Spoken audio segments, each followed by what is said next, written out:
जय हिंद साथियों, welcome to self study classes with Sumit Jain YouTube channel में आप सभी का स्वागत है।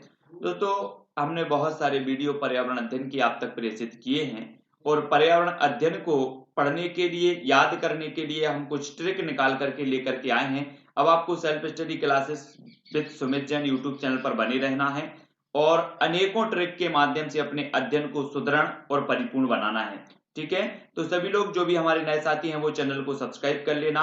और पर्यावरण अध्ययन में आज जो हम पढ़ने वाले हैं दोस्तों, वो आवास से संबंधित जो ट्रिक है, विभिन्न जीव जंतुओं के जो आवास होते हैं उनको कैसे याद करना है, उनको कैसे हमें याद रखना है, ये सारी की सारी जो ट्रिक है वो आज हम आपको बताने वाले हैं। आपको चैनल को सब्सक्राइब करना है, बेल आइकन को दबाना है। ठीक है, तो स्टार्ट करेंगे दोस्तों आज का ये वीडियो। आवास के बारे में जब हम पढ़ते हैं तो सबसे पहले आता है बिल।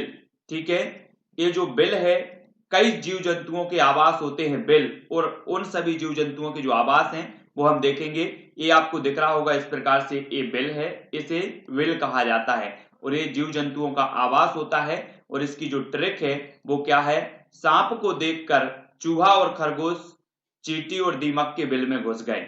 ठीक है, सांप को देखकर चूहा और खरगोश चींटी और दीमक के बिल में घुस गए। तो सांप का भी जो आवास होता है वो क्या होता है, बिल होता है। ठीक है, चूहा का भी आवास क्या होता है, बिल होता है। खरगोश का भी आवास क्या होता है, बिल होता है। चींटी का आवास भी बिल होता है, दीमक का आवास भी बिल होता है। तो हमें सिर्फ याद करना है कि सांप को देखकर चूहा और खरगोश चींटी और दीमक के बिल में घुस गए। ये हमारी ट्रिक है, ये हमारा कोड है। अगर आपको अच्छा लगे, आपको समझ में आए, तो वीडियो को लाइक करना है और कमेंट के माध्यम से बताना है। ऐसी अनेकों चीजें मैं आपको याद करवाऊंगा जो आपके एग्जाम के लिए बहुत ही महत्वपूर्ण है। बात कर लेते हैं दोस्तों घोंसला। घोंसला तो आपने देखा ही होगा, इस प्रकार से घोंसला, और इस प्रकार की कई प्रकार के अनेक अनेक पक्षियों के अलग अलग घोंसले होते हैं। जैसे ये आप देख रहे हैं, ये बया पक्षी जो होता है, ये इसका घोंसला होता है। ठीक है, ये बहुत ही बढ़िया तरीके से घोंसला बना होता है बया पक्षी का। और इस जो घोंसले जिनका आवास है, जिन पक्षियों का घोंसला आवास होता है, उनको देखें। कबूतर ने चिड़िया का कट फोड़ा तो बुलबुल ने दर्द बयां किया। कबूतर ने चिड़िया का कट फोड़ा तो बुलबुल ने दर्द बयां किया। ये आपकी ट्रिक है, ये ट्रिक, ये आप कोड आपको याद करना है। कबूतर का भी घोंसला होता है, चिड़िया का भी आवास घोंसला होता है। कटफोड़वा आपने एक नाम सुना होगा, जो कि पेड़ों में क्या करता है, छेद करता है, फिर अपना घोंसला बनाता है उसमें। तो ये कटफोड़वा है ना। और बुलबुल का भी घोंसला होता है, और बया पक्षी का ये घोंसला है, ये भी आप देखें। तो आपको याद सिर्फ इतना करना है कि कबूतर ने चिड़िया का कट फोड़ा तो बुलबुल ने दर्द बयां किया। ठीक है, और ये सारे के सारे जिन पक्षियों के आवास को घोंसला कहा जाता है, उन पक्षियों के आवास को आप याद कर लेंगे। मांद या फिर गुफा। ठीक है, आपको पता होगा दोस्तों कि शेर के आवास को, शेर जहां रहता है, उसे मांद या गुफा कहा जाता है। जैसे हमने जो कोड बनाया है कि शेर भेड़िए भालू के मद में लोमड़ी बने। शेर और भेड़िए, और कर देना यहां पर, शेर और भेड़िए भालू के मद में लोमड़ी बने। यहां पर आप देख रहे होंगे शेर माद में है और बाहर लोमड़ी खड़ा है। तो शेर और भेड़िए भालू के मद में लोमड़ी बने, ये चीज आपको याद रखनी है। और जिनकी भी गुफा या फिर माद होता है, जिनके आवास को माद कहा जाता है या गुफा कहा जाता है, वो याद हो जाएंगे। शेर के आवास को माद कहा जाता है, भेड़िए के आवास को माद कहा जाता है, भालू के आवास को कहा जाता है, और लोमड़ी के आवास को भी माद कहा जाता है। सिर्फ याद रखना है आपको, शेर और भेड़िए भालू के मद में लोमड़ी बने। ये आपकी ट्रिक हो जाएगी, ये आपका कोड हो जाएगा। ठीक है, अगला देखें दोस्तों, बाड़ा। बाड़ा जो आवास है वो क्या है, गाय, भेड़, बकरी और भैंस के आवास को कहा जाता है बाड़ा। अब इसको याद कैसे करना है, तो गाय के बाड़ा में भेड़ बकरी ने भैंस को पीटा। गाय के बाड़ा में भेड़ बकरी ने किसको पीटा, भैंस को पीटा। तो आपको पता हो जाएगा कि गाय के आवास को बाड़ा कहा जाता है, भेड़ के आवास को बाड़ा कहा जाता है, बकरी के आवास को बाड़ा कहा जाता है, और भैंस के आवास को भी बाड़ा कहा जाता है। सिर्फ आपको इतना सा याद रखना है कि गाय के बाड़ा में भेड़ बकरी ने भैंस को पीटा, और आपको जो बाड़ा जिनके आवास हैं वो याद हो जाएगा। ठीक है, नेक्स्ट देखते हैं दोस्तों, अस्तबल। अस्तबल तो सभी को पता है कि घोड़े के आवास को कहा जाता है अस्तबल, ठीक है, ये तो सभी लोगों को पता है, ठीक है। और देखो छत्ता, छत्ता ये आप मधुमक्खी का छत्ता देख रहे होंगे, और मधुमक्खी के आवास को क्या कहा जाता है, छत्ता कहा जाता है। बर्र के आवास को भी छत्ता कहा जाता है, ततैया के आवास को भी छत्ता कहा जाता है। तब आपको याद रख लेना है, मधुमक्खी के छत्ते से बर्र ततैया ने शहद पिया, बर्र और ततैया ने क्या पिया, शहद पिया, किसके छत्ते से, मधुमक्खी के छत्ते से। तो आपको याद हो जाएगा कि मधुमक्खी के आवास को छत्ता कहा जाता है, बर्र के आवास को छत्ता कहा जाता है, और ततैया के आवास को भी छत्ता कहा जाता है। ये जो पीडीएफ है दोस्तों आपको हमारे टेलीग्राम ग्रुप में मिल जाएगी। टेलीग्राम ग्रुप से जुड़ने के लिए आपको टेलीग्राम ऐप डाउनलोड करना है, उसमें सर्च करना है IAS स्टडी ट्रिक और ज्वाइन हो जाना है, ठीक है।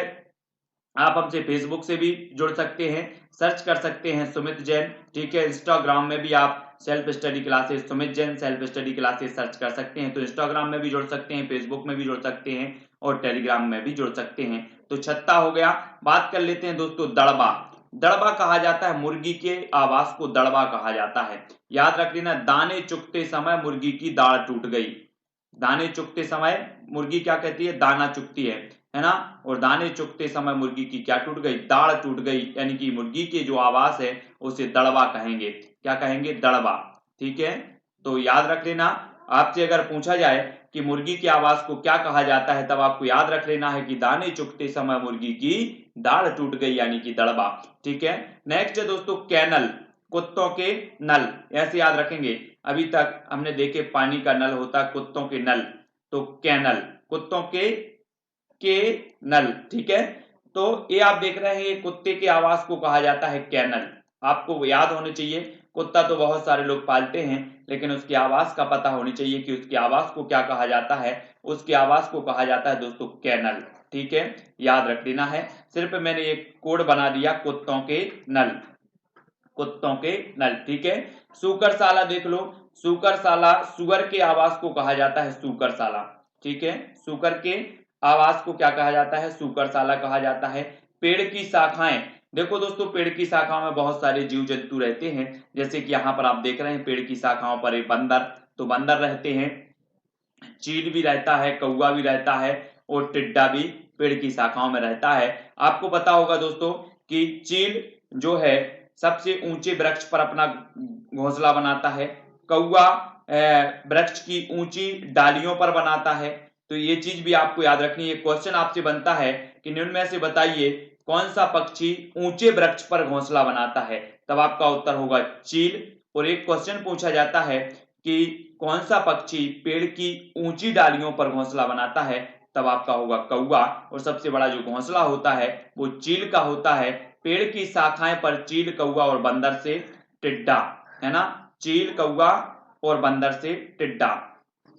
तो याद रख लेना, तो सभी को याद रख लेना है ना, पेड़ की शाखाओं पर जो चील है वो कौवा और बंदर से टिड्डा, टिड्डा अपन बोलते हैं ना, बाल जब बच्चे लोग कुछ रूठ जाते हैं तो उनको टिड्ड बोलते हैं, गाँव में टिड्ड गए, तो वो टिड्डा है कि पेड़ की शाखाओं पर चील, कौवा और बंदर से टिड्डा। ये पेड़ की शाखाओं में रहते हैं चील, कौवा, बंदर और टिड्डा, है ना, ये याद रखना है। जाल देखें दोस्तों, जाल मकड़ी की आवास को कहा जाता है जाल, मकड़ी की आवास को क्या कहा जाता है, जाल, ये चीज याद रखनी है, सभी को पता है। नेक्स्ट है पेड़ का कोटर, पेड़ के कोटर जो है वो कंगारू कहाँ रहता है, कंगारू, कंगारू की आवास को कहा जाता है पेड़ का कोटर, पेड़ का कोटर है ये कंगारू का आवास कहलाता है। कंगारू तो सभी लोग जानते हैं, ये ज्यादातर ऑस्ट्रेलिया में पाया जाता है कंगारू, है ना, और इसकी एक थैली होती है, इस प्रकार से आप देख रहे होंगे, और ये अपने बच्चे को इस थैली में ही रखता है इस प्रकार से, ठीक है। जल की बात करें तो जल में रहने वाले जो जीव हैं, मछली है, मेंढक है, कछुआ और फेफड़े, इनका सभी जो आवास है वो क्या है, जल है, ठीक है। तो यहाँ पर दोस्तों हमने क्या किया कि बहुत सारे आवास लिए, और आवास लिए जिनके एक समान आवास थे, उनकी कुछ कोड बनाया, उनकी कुछ ट्रिक बनाई और उनको याद करने का यहाँ पर प्रयास किया। अगर आपको वीडियो थोड़ा सा भी अच्छा लगा है तो आप वीडियो को लाइक करें, और जितने भी साथी चाहते हैं कि इसी प्रकार से और भी वीडियो मिले, आप तक पहुंचे, प्रेषित हों, है ना, जैसे रबी खरीफ की फसलें इनको याद करने का, और ग्रीन हाउस गैसों को याद करने का, वायु प्रदूषण आदि प्रमुख घटकों को याद करने की ट्रिक। तो ऐसी अनेकों ट्रिकें आएंगी, जैसे वायुमंडल की जो परतें हैं उनको याद करने की ट्रिक। ये सारी की सारी जो ट्रिकें हैं वो आप तक प्रेषित की जाएंगी। सिर्फ आपका कमेंट का इंतजार रहेगा। आप जल्दी से कमेंट करें कि सर इसी प्रकार के वीडियो हमें चाहिए हैं। इसी प्रकार के जो वीडियो हैं याद करने के लिए बहुत ही सहायक है, मददगार हैं। तो आपको सिर्फ अपनी कलम चलानी है ना, टाइप करना है और बता देना है कि सर बहुत ही अच्छा वीडियो है, मददगार है। जितने लोग भी देख रहे हैं सभी लोग बताएंगे, और लाइक सभी को करना है। हो सके तो शेयर भी अपने व्हाट्सएप और फेसबुक ग्रुप में आप कर सकते हो। इतना तो अपने चैनल के लिए कर सकते हो दोस्तों। जब चैनल आपके लिए इतना सब कुछ करने को तैयार है तो आपका भी एक फर्ज बनता है कि हम वीडियो को शेयर करें, लाइक करें, कमेंट में बताएं कि इसी प्रकार के और भी वीडियो आप तक प्रेषित किए जाएं। तो एमपी टेट ग्रेड 3 की तैयारी अगर आप कर रहे हैं तो आपके लिए मोस्ट इंपॉर्टेंट है। रीट एग्जाम की आप तैयारी कर रहे हैं तो इनके भी लिए इंपॉर्टेंट है। सीटीईटी की तैयारी कर रहे हैं या फिर सुपर टेट की तैयारी कर रहे हैं तो उनके लिए भी बहुत ही महत्वपूर्ण है दोस्तों। ठीक है, तो self study classes with Sumit Jain में अनेकों वीडियो आपकी तैयारी के लिए मददगार जो हैं उपलब्ध हैं। सिर्फ आपको करना क्या है कि जो सेल्फ स्टडी क्लासेस है आपको दिख रहा होगा नीचे, जो आप देख रहे हैं वीडियो देख रहे हैं, तो सेल्फ स्टडी क्लासेस चैनल का नाम दिख रहा होगा। इस पर क्लिक करें। क्लिक करेंगे तो चैनल पूरा खुलेगा। चैनल खुलेगा तो ऊपर आपको प्लेलिस्ट का ऑप्शन मिलेगा। प्लेलिस्ट पर आप क्लिक करेंगे तो पूरी की पूरी प्लेलिस्ट खुल जाएगी, जहां पर आपको 150 से 200 पर्यावरण के वीडियो है ना, और 60 से 70 बाल विकास के वीडियो, संस्कृत के वीडियो और शिक्षा शास्त्र से संबंधित पर्यावरण, हिंदी शिक्षा शास्त्र, गणित शिक्षा शास्त्र आदि के अनेकों वीडियो शामिल हैं जो कि आपकी तैयारी के लिए बहुत ही मददगार हैं। तो अब करना क्या है, आपको वीडियो को लाइक करना है, शेयर करना है और चैनल की प्लेलिस्ट में जाकर देखना है। और जो भी साथी अभी तक टेलीग्राम ग्रुप से नहीं जुड़े हैं वो टेलीग्राम ग्रुप से जुड़ जाएं।